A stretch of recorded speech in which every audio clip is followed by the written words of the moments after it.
السلام علیکم ورحمۃ اللہ وبرکاتہ۔ رب اشرح لی صدری ویسر لی امری واحلل عقدۃ من لسانی یفقہوا قولی۔ جمعہ بہترین دن۔ رسول اللہ صلی اللہ علیہ وسلم نے فرمایا، خیر یوم طلعت علیہ الشمس یوم الجمعۃ فیہ خلق آدم وفیہ ادخل الجنہ وفیہ اخرج منہا ولا تقوم الساعة الا فی یوم الجمعہ۔ بہترین دن جس پر سورج طلوع ہو کر چمکے جمعہ کا دن ہے۔ اسی دن آدم علیہ السلام پیدا ہوئے، اسی دن جنت میں داخل کیے گئے، اسی دن جنت سے زمین پر اتارے گئے، اور قیامت بھی جمعے کے دن قائم ہوگی۔ جمعے کی فرضیت، ارشاد باری تعالیٰ ہے، یا ایھا الذین آمنوا اذا نودی للصلاة من یوم الجمعۃ فاسعوا الی ذکر اللہ وذروا البیع ذالکم خیر لکم ان کنتم تعلمون۔ اے اہل ایمان، جب جمعہ کے دن نماز کے لیے آذان دی جائے تو اللہ کے ذکر اور نماز کی طرف دوڑو، اس وقت کاروبار چھوڑ دو، اگر تم سمجھو تو یہ تمہارے حق میں بہت بہتر ہے، یعنی اسی میں تمہارا فائدہ ہے۔ لیکن سمجھنے کی بات ہے نا، کچھ لوگ اس وقتی تجارت میں فائدہ سمجھتے ہیں جو حقیقت میں خسارہ ہے، یعنی اس وقت تجارت کرنا یا اس وقت دنیا کے کام کرتے رہنا اور اللہ کی پکار پر لبیک نہ کہنا۔ حضرت ابو الجعد دمری رضی اللہ عنہ سے روایت ہے کہ رسول اللہ صلی اللہ علیہ وسلم نے فرمایا، جو شخص سستی کی وجہ سے 3 جمعے چھوڑ دے تو اللہ تعالیٰ اس کے دل پر مہر لگا دیتا ہے۔ آپ صلی اللہ علیہ وسلم نے فرمایا، لوگ جمعہ چھوڑنے سے باز آ جائیں ورنہ اللہ تعالیٰ ان کے دلوں پر مہر لگا دے گا، پھر وہ غافل ہو جائیں گے۔ تو اس سے پتہ چلتا ہے کہ جب انسان ایک نافرمانی کرتا ہے اور اس کے بعد توبہ نہیں کرتا اور پھر دوبارہ وہی کام کرتا ہے اور پھر سے 12 وہی کام کرتا ہے، تو پھر وہ اللہ کی رحمت سے دور ہونے لگتا ہے اور ایسا بے حس ہوتا ہے کہ نیکی کا شوق بھی اور گناہوں پر کسی قسم کی فکر اور پریشانی سب ختم ہو کر رہ جاتا ہے۔ حضرت ابن مسعود سے روایت ہے کہ رسول اللہ صلی اللہ علیہ وسلم نے ان لوگوں کے گھروں کو جو جمعہ سے پیچھے رہ جاتے ہیں جلا دینے کا قصد کیا، یعنی یہ ارادہ کیا کہ ان کے گھر ہی جلا دیے جائیں۔ جمعہ کا چھوڑنا بہت بڑا گناہ ہے، اس پر شدید وعید ہے، لہذا ہر مسلمان پر جمعہ پڑھنا فرض ہے، اس میں ہرگز سستی نہیں کرنی چاہیے۔ جب خطیب منبر پر چڑھے اور اذان ہو جائے تو سارے کاروبار حرام ہو جاتے ہیں۔ جمعہ کے متفرق مسائل۔ نمبر 1، رسول اللہ صلی اللہ علیہ وسلم نے فرمایا، جس کا اللہ اور آخرت کے دن پر ایمان ہے اس پر جمعہ فرض ہے۔ مریض، مسافر، عورت، نابالغ لڑکا اور غلام جمعہ کی فرضیت سے مستثنی ہے، یعنی ان پر جمعہ فرض نہیں، اگر چاہیں تو پڑھ لیں، نہیں تو ظہر کی نماز بھی کافی۔ نمبر 2، نبی صلی اللہ علیہ وسلم نے فرمایا، جو شخص جمعہ کے روز خوب اچھی طرح نہائے اور پا پیادہ یعنی پیدل مسجد میں جائے، امام کے نزدیک ہو کر دل جمی سے خطبہ سنے، یعنی ادھر ادھر غفلت کے ساتھ نہیں بلکہ پوری توجہ کے ساتھ اگلی صفوں میں بیٹھ کر، اور کوئی لغو بات نہ کرے، تو اس کو ہر قدم پر 1 برس کے روزوں کا اور اس کی راتوں کے قیام کا ثواب ہوگا۔ یعنی اتنا فضیلت والا عمل ہے اگر کوئی شخص پوری توجہ اور محبت اور شوق کے ساتھ کرے۔ حضرت سلمان فارسی رضی اللہ عنہ سے روایت ہے کہ رسول اللہ صلی اللہ علیہ وسلم نے فرمایا، جو شخص جمعہ کو نہائے اور جس قدر پاکی حاصل ہو سکے کرے، یعنی اپنے جسم کی بھی صفائی، اپنے بالوں کی، ہر چیز کی، پھر تیل یا اپنے گھر سے خوشبو لگائے جو بھی میسر ہو، یعنی تھوڑا اہتمام کے ساتھ نکلے، اور مسجد کو جائے، وہاں 2 آدمیوں کے درمیان راستہ نہ بنائے، یعنی لوگوں کی گردنیں نہ پھلانگے یا ان کو پریشان نہ کرے آگے جانے کے لیے، یعنی جہاں جگہ ملے وہیں بیٹھ جائے، پھر اپنے مقدر کی نماز پڑھے، پھر دوران خطبہ خاموش رہے، تو اس کے گزشتہ جمعہ سے لے کر اس جمعہ تک کے گناہ بخش دیے جاتے ہیں۔ اب یہاں پر گناہوں کی بخشش کس چیز کے ساتھ منسلک ہے کہ انسان اپنی ذات سے کسی کو تکلیف نہ دے، یعنی صرف اتنا نہیں کہ آپ خود شوق سے چلے ہیں نیکی کرنے، عبادت کرنے، اور اپنے شوق میں دوسروں کے لیے باعث اذیت ہیں، ایسا نہیں ہونا چاہیے۔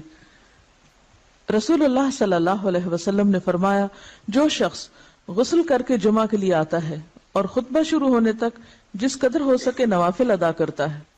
پھر خطبہ جمعہ شروع سے لے کر آخر تک خاموشی کے ساتھ سنتا ہے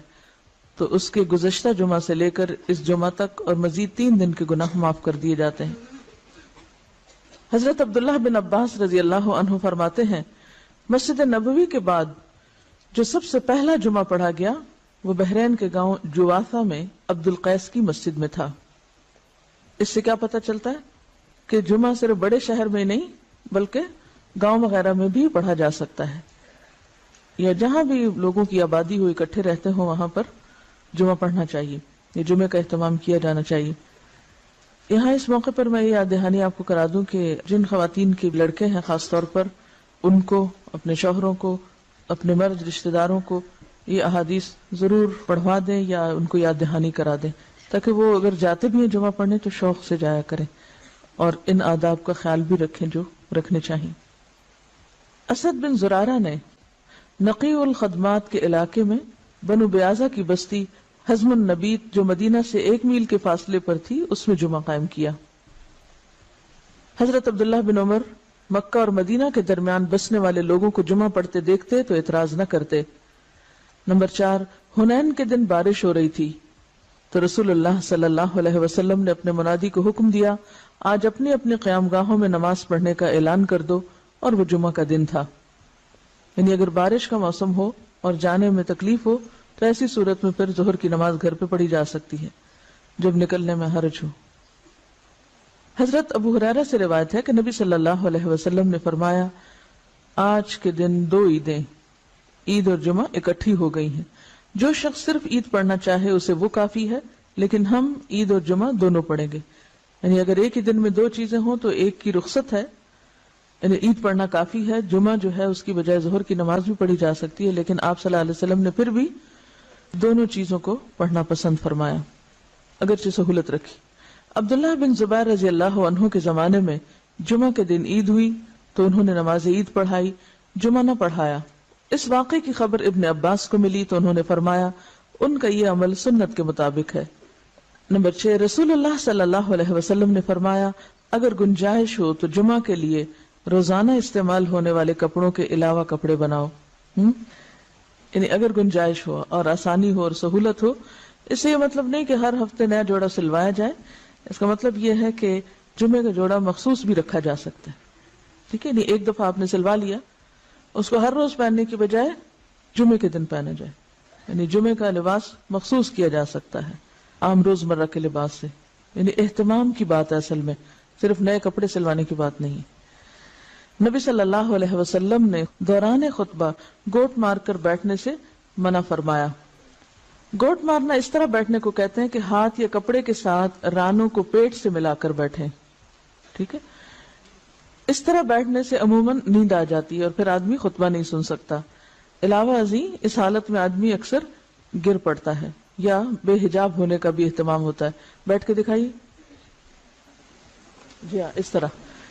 یعنی بہت ہی ریلیکس قسم کی اور کیجول قسم کی سٹنگ ہے، یہ اس سے منع کیا گیا ہے۔ نمبر 8، جابر بن سمرہ رضی اللہ عنہ سے روایت ہے کہ رسول اللہ صلی اللہ علیہ وسلم کھڑے ہو کر خطبہ دیتے اور 2 خطبوں کے درمیان بیٹھتے۔ جو شخص یہ کہے کہ آپ بیٹھ کر خطبہ دیتے تھے اس نے غلط بیانی کی۔ حضرت کعب بن عجرہ سے روایت ہے کہ وہ مسجد میں داخل ہوئے اور عبد الرحمن ابن ام الحکم بیٹھے ہوئے خطبہ دے رہے تھے۔ کعب نے کہا اس خبیث کی طرف دیکھو، بیٹھے ہوئے خطبہ دیتا ہے، حالانکہ اللہ تعالیٰ فرماتے ہیں وَإِذَا رَأَوْا تِجَارَةً أَوْ لَهْوًا انفضوا إِلَيْهَا وَتَرَكُوكَ قَائِمًا، اور جب یہ لوگ کوئی سودا بکتا دیکھتے ہیں یا کوئی تماشا دیکھتے ہیں تو اس کی طرف بھاگ اٹھتے ہیں اور آپ کو خطبے میں کھڑا ہی چھوڑ دیتے ہیں۔ قرآن پاک سے یہ بات پتہ چلتی ہے کہ خطبہ کھڑے ہو کر دینا چاہیے۔ اب یہاں پر آپ سوچ رہے ہوں کہ بہت سخت لفظ استعمال کیا اور شاید ان کے پیچھے یا چھپ کے یا غیبت کے طور پہ کیا، تو اصل بات یہ ہے کہ صحابہ کرام کے اندر آپ نے ایک چیز دیکھی ہوگی کہ وہ سنت کے خلاف کوئی چیز برداشت نہیں کرتے تھے، کیونکہ وہ اللہ کے رسول صلی اللہ علیہ وسلم کو اپنی ذات، اپنی اولاد، اپنے والدین، اپنی ہر چیز سے زیادہ محبوب رکھتے تھے اور آپ کی باتوں کو بھی اسی طرح اہمیت دیتے تھے، لہٰذا کہیں وہ کوئی چیز آپ کی سنت کے خلاف ہوتے دیکھتے تو وہ ان کے لیے بہت ہی سخت ہوتی اور اسی لیے سخت الفاظ بھی استعمال کر جاتے۔ تو بات یہ کہ اسی کا نام من احب للہ و ابغض للہ ہے، وآتى للہ و منع للہ۔ جب ہم دین میں محبت کی بات کرتے ہیں تو ہم سمجھتے ہیں کہ محبت پھر جائز ناجائز ہر بات پہ محبت، یہ بات غلط ہے۔ ٹھیک ہے، درست چیز کو اپریشیٹ کیا جائے اور جو غلط بات ہے اس کو غلط بتایا جائے، اور غلطی جتنی زیادہ بڑی ہو اس کے لیے اتنا ہی فرم ہونا چاہیے، اس کے لیے پھر ڈھیلا ڈھالا رویہ نہیں اختیار کرنا چاہیے، جبکہ بات پوری طرح دوسروں کو بتائی بھی جا چکی ہو۔ لیکن ایک بات یاد رکھیے کہ صحابہ کرام کا جو باہم تعلق یا واسطہ تھا، ان کی جو تربیت جس ڈھنگ پر ہوئی تھی، وہاں ذات اور انا اور میں اور شخصیت پرستی جیسی چیزیں نہیں تھی، وہاں محبت بھی اللہ کے لیے تھی اور بغض بھی اللہ کے لیے تھا، اور اس کے ساتھ ساتھ وہ کسی چیز کو اپنی ذاتی وقار کا مسئلہ نہیں بناتے تھے، اس کو پرسنلی نہیں لیتے تھے۔ ہم کوئی چیز نہ بھی ہو تو اس کو پرسنل بنا لیتے ہیں، یعنی کوئی شخص کسی سے کچھ کہہ رہا ہو تو ہم اس کو اپنے خلاف لے لیتے ہیں،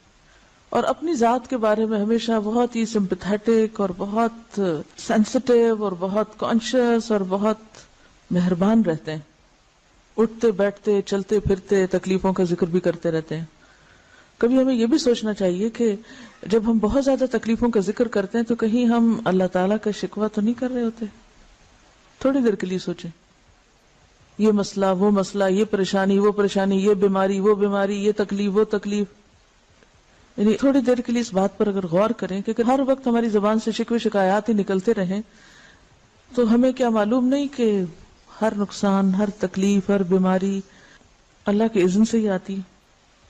اور ہر چیز اسی کے ہاتھ میں، وہ جب چاہے۔ اللہم لا مانع لما آتیت ولا معطی لما منعت ولا ينفع ذا الجد منک الجد۔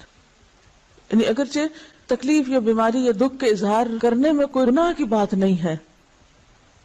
لیکن اللہ سے محبت کے ادب کے خلاف ہے۔ جس سے آپ محبت کرتے ہیں آپ اس کی شکایتیں راہ چلتے تھوڑی کرتے رہتے ہیں، کیوں کرتے ہیں؟ ہاں، سمجھ رہے ہیں میں کیا کہہ رہی ہوں؟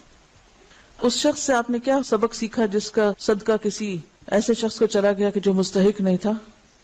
اور وہ دل میں تکلیف میں بھی تھا، پریشان بھی تھا، تو کیا کہا؟ اللہم لک الحمد۔ ہم یہ اخلاق اور ادب نہیں سیکھ سکتے؟ ہاں سیکھ سکتے ہیں۔ مثلا ایک ڈاکٹر کے پاس جا کے بتانا کہ میں بیمار ہوں، اس میں کوئی برائی نہیں، لیکن ہر انسان کو بتانا میں بیمار ہوں، یہ اللہ کی محبت کے ادب کے خلاف ہے۔